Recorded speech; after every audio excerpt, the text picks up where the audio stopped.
ప్రియమైన వాళ్ళారా, ప్రభువైన యేసుక్రీస్తునవులు అందరికీ వందనాలు. మరి ఈ దినము మరి ఆరాధన దినముగా ఉంటున్నది. మరి ఆరాధన దినము కొరకై మనము మన ప్రభువును, మన దేవుణ్ణి, మన రక్షకుణ్ణి మనం ఆరాధించవలసి అనుకుంటున్నాం.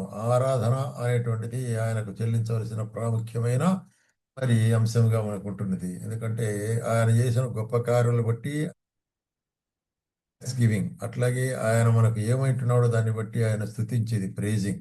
ఇవి రెండు కలిపితే ఆరాధన అంటాడు. కాబట్టి మనం మన దేవుడిని ఆరాధించాలంటే మన దేవుడు ఎవరని మొదట ఎలుగురిసారనుకుంటున్నాం. మన దేవుడు ఆత్మీయ ఉన్నాడు గనక ఆయన ఆరాధించేవారు ఆత్మతో సత్యముతో ఆరాధించుంటున్నది. కాబట్టి ఈ సందర్భంలో మనం దేవుని ఆరాధించే దాని కొరకు కొన్ని వాక్య భాగములు మనం చూస్తాం.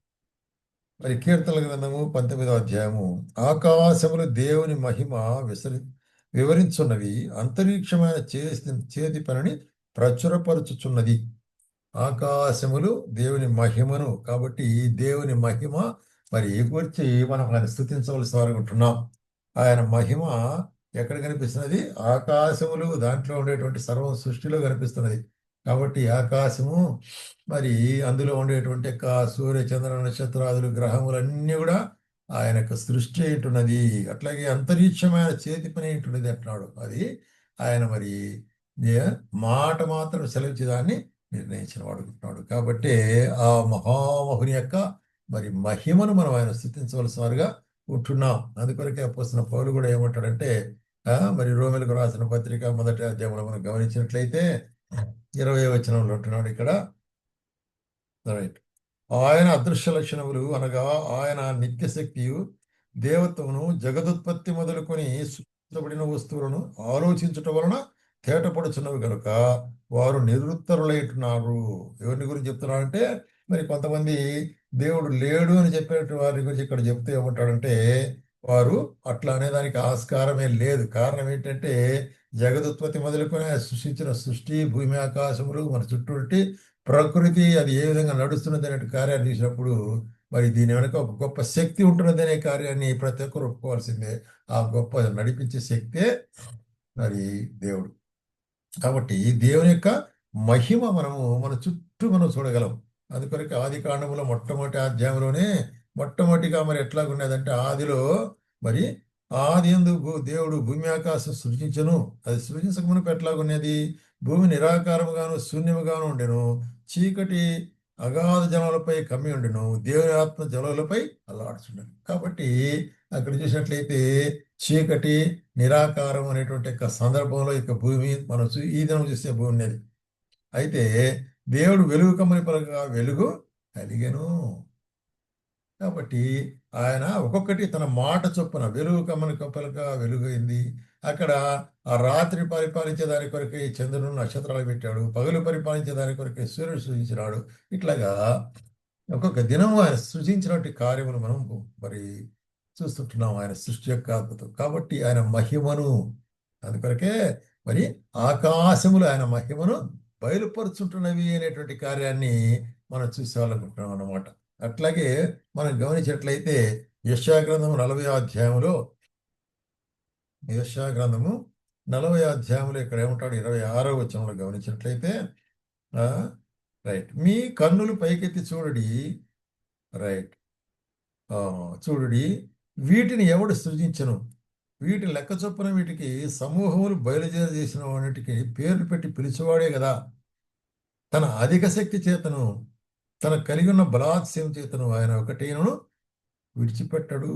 కాబట్టి దేవునికి మరి అసాధ్యమైనది ఏది లేదు. సమస్తం ఆయన సృష్టించినాడు. మీ కనులైతే చూడండి మీ చుట్టూ, ఆ, ఆయన యొక్క మహిమ బయలుపరచబడేదిగా ఉంటున్నది అనేటువంటి కార్యాన్ని మనం చూస్తుంటున్నాం. అందుకే ఇర్మియా రాసేటప్పుడు ఏమంటాడంటే, చూడండి మీ దేవుని వైపు మరి అనేటి కార్యాన్ని ఎట్లాగా తన అధిక బలము చేత సమస్తమును ఆయన సృష్టించినాడు అనే కార్యం చూస్తున్నాం. చూడండి ఇర్మియా గ్రంథం, చూడండి, ఆకాశములు భూమిని సృష్టింపని ఈ దేవతలు వారి విగ్రహాల గురించి చెప్తున్నాడు.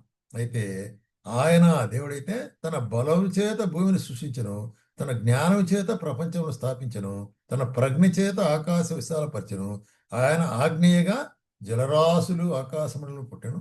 భూమ్యాదిగత నుండి ఆయన ఆవిరి ఎక్కజేసెను, వర్షము కలుగునట్లుగా మెరుపును పుట్టించు, అగాధములలో నుండి గాలిని రప్పించున్నాడు. కాబట్టి ఇవన్నీ నెరవేర్చేటువంటి దేవుని యొక్క మహాత్యాన్ని మనము కొనియాడవలసిన అనుకుంటున్నాం. ప్రభువా, నీవు ఎంత గొప్పవాడవు, నన్ను అందుకొరికి కీర్తనకర్త ఏమంటాడంటే, మరి ఇంత గొప్ప దేవుడు మనుష్యుని జ్ఞాపకం చేసుకుంటకు మనుషుడు ఏపాటి వాడు అంటాడు కదా 8వ కీర్తనలో. నీవు మనుషుని జ్ఞాపకం చేసుకుంటకు వాడు ఏపాటి వాడు, నరపుత్రుని దర్శించుటకు వాడు ఏపాటి వాడు. చూసా? కాబట్టి మనుషుడు మరి ఈ మహామరి సృష్టి యొక్క మరి మహిమ ముందట మనుషుడు ఒక దుమ్ము ధూళి అంటున్నాడు.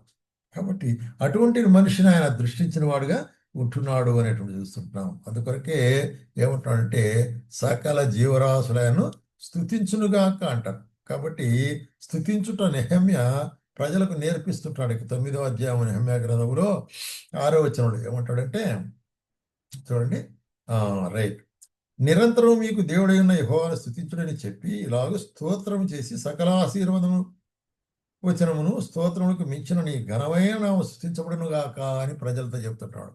అప్పుడు నీ అద్వితీయుడైన యెహోవావు, నీవే మహాకాశములు వాటి సైన్యమును, భూమిని దానిలో ఉండున్నదంతటిని, సముద్రము వాటిలో ఉండున్నదంతటిని సృజించి వాటిని కాపాడుచున్నావు.